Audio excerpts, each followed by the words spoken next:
Ẹgbẹ́ àwọn Fúlàní darandaran lórílẹ̀‐èdè yìí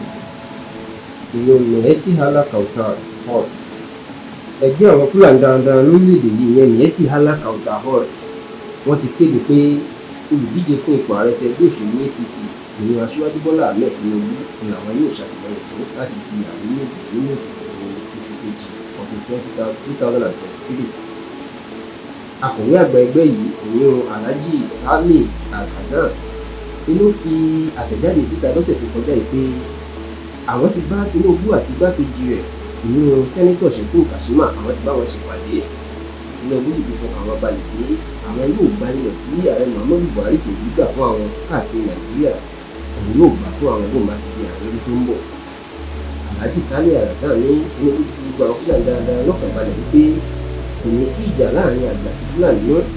àti pé ilẹ̀ táwọn òyìnbó ti yọ̀ǹda lọ́dún tó pẹ́ sẹ́yìn fáwọn Fúlàní káàkiri Nàìjíríà láti máa fi dá màálù èyí tí yóò lé ní irinwó àti ààbọ̀ ìlú 450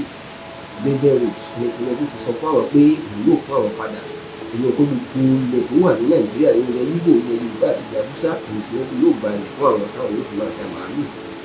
Wọ́n ní ìwà rere ni Buhari ní fáwọn Fúlàní láti gba ilẹ̀ fún wọn, ṣùgbọ́n táwọn èèyàn kan ò yẹ kó sì fi lè ṣùgbọ́n o Tinubu ti fọ ọ̀rọ̀ balẹ̀ pé òun bá ti di ààrẹ nǹkan tó òun yóò kọ́kọ́ ṣe fún wọn ni pé láti gba ilẹ̀ yóò fi máa dá màálù. Ọ̀pọ̀ àwọn ọmọ Yorùbá tó gbọ́ ìlérí tí wọ́n ní Tinubu ṣe yìí ìyẹn ló bí kọjá sísọ tí wọ́n ń sọ pé ìyẹn kí Tinubu ṣe irú ìlú bẹ́ẹ̀ làwọn kan sọ pé ó ṣeé ṣe ká parọ́ mọ́ ẹni àti pé kí Tinubu jáde wá fìdí sí nǹkan tí wọ́n sọ yìí.